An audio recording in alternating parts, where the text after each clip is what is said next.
আসসালামু আলাইকুম রহমতুল্লাহ। আশা করি সবাই ভালো আছো। তো আজকে আমরা সি নাম্বার নিয়ে আলোচনা করব। এটা তোমরা 114তম পেজে গেলে পেয়ে যাবা।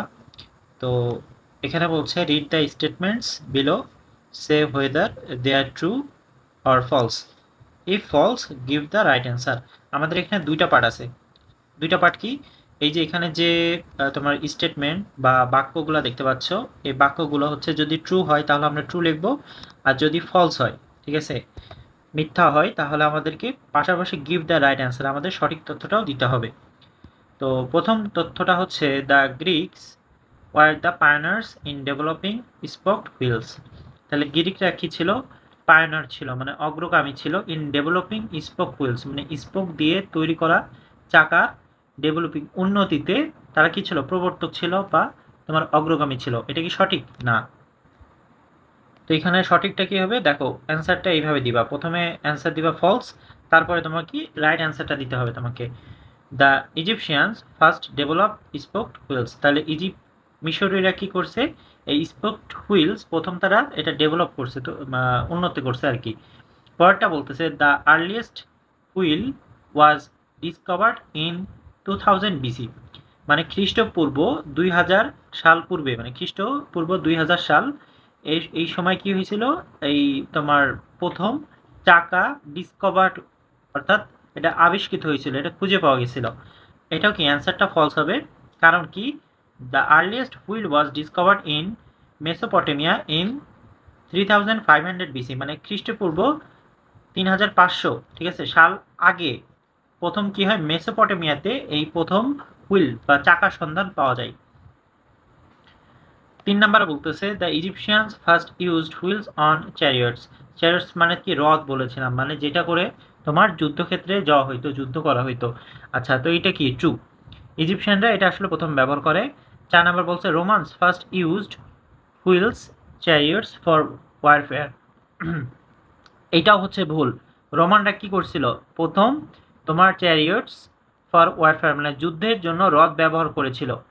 তো এটা কি সঠিক? না। এটা অ্যান্সার হবে হচ্ছে Egyptians and Indians use the wheel chariots earlier. এখানে দেখবা অনেক বইতে হচ্ছে ইজিপশিয়ান দেওয়া আছে, অনেক বইতে হচ্ছে ইন্ডিয়ানস দেওয়া আছে। তো তুমি চাইলে যে কোনো একটা দিতে পারো, সমস্যা নেই, আবার চাইলে দুটোও দিতে পারো, প্রবলেম নাই। আচ্ছা, 5 নাম্বারটা বলতেছে the ancient Indians used wheels before the ancient Roman did. তার মানে কি? রোমানদের আগে তোমার হচ্ছে অ্যানশিয়েন্ট ইন্ডিয়ান মানে প্রাচীন যারা ইন্ডিয়ান ছিল, ভারতবাসী ছিল, তারা কি করছে? প্রথম চাকা ব্যবহার করছে। এটা কি ট্রু? তাহলে আমরা কিন্তু মোটামুটি এই সি নাম্বারটা বুঝতে পারলাম, তাই না? এবার আমাদের এখানে ডি পার্ট দেখো। এখানে বলতেছে যে এটা কি ancient river valley civilization, their location in the map and how they are related to wheels. আচ্ছা, মানে আমাদের এখানে দেখো চারটা কি আছে? চারটা সভ্যতার কথা বলা হচ্ছে। For old world river valley culture, মানে চারটা রিভার নদীর যে উপত্যকা আছে, মানে পাহাড়ের যে উপত্যকা, এই নদীর রিলেটেড এখানে চারটা হচ্ছে তোমার সভ্যতা গড়ে উঠেছিল। সেটা হচ্ছে ইজিপ্ট, তারপর হচ্ছে দেখো দ্য নাইল, মেসোপটেমিয়া, এটা হচ্ছে টাইগ্রিস এবং হচ্ছে ইউফ্রেটিস।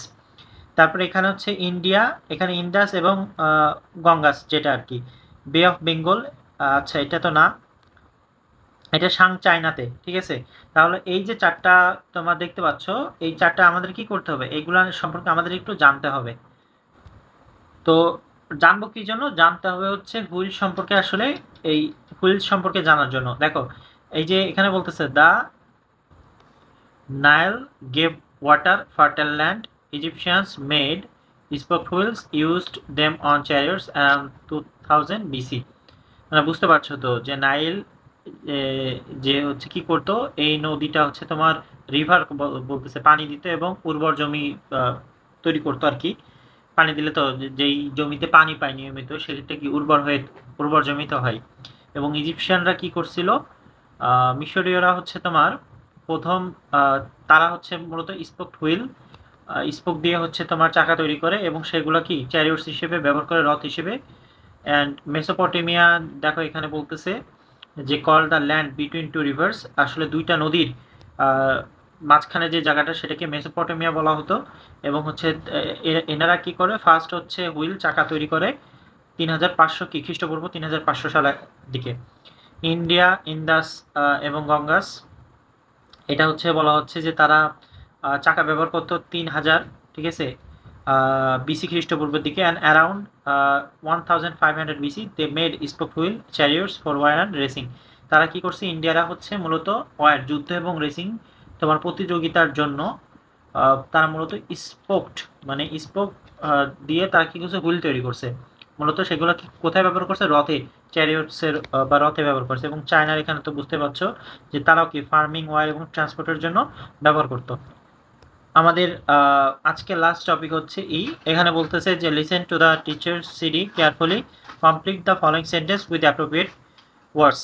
তাহলে আমাদের এখানে কি করতে হবে, লিসেনিং টেক্সট, এটা আমরা কোথা থেকে শুনবো, টিচারের কাছ থেকে। বাট যেহেতু এটা নাই, বাট স্টিল আমাদের তো এটা কমপ্লিট করতে হবে, তাই না? তো এখানে প্রথমে দেখো কি বলতেছে যে শাং চায়না লাইস, এখানে হচ্ছে লাইস বলতে কি অবস্থিত বোঝাচ্ছে। এখানে হবে কি to to the far east of the India, ঠিক আছে, মানে ইস্ট সাইডে, ইন্ডিয়ার পূর্ব দিকে, মানে এই হচ্ছে কোথায়, চায়না হচ্ছে এটা অবস্থিত। আচ্ছা, Indus and Ganges valley is almost at the middle, কোথায়, মিডিলে অবস্থিত এটা। তারপরে হচ্ছে দ্য টাইগ্রিস এবং ইউফ্রেটাস ভ্যালি লাইস হচ্ছে কোথায়, নাইল এবং দ্য ইন্দাস, এই যে যেটা আছে এটা হচ্ছে কোথায়, মাঝখানে, বিটুইন, এটা এখানে কি হবে, বিটুইন হবে। তারপরটা বলতেছে the Ganges flow the north of India, ঠিক আছে, নর্থ মানে কি উত্তর দিকে, তাহলে ইন্ডিয়ার উত্তর দিকে গঙ্গাস কি হয়, ফ্লোস ইন হবে, এখানে কি হবে, এটা হচ্ছে ইন হবে। পরেরটা বলতেছে the Bay of Bengal is dash is the east coast of India, ঠিক আছে, তাহলে ইস্ট কি হচ্ছে পূর্ব দিকে, পূর্বাঞ্চলের দিকে, ইন্ডিয়ার পূর্ব দিকে, এটা মূলত আর কি বে অফ বেঙ্গল।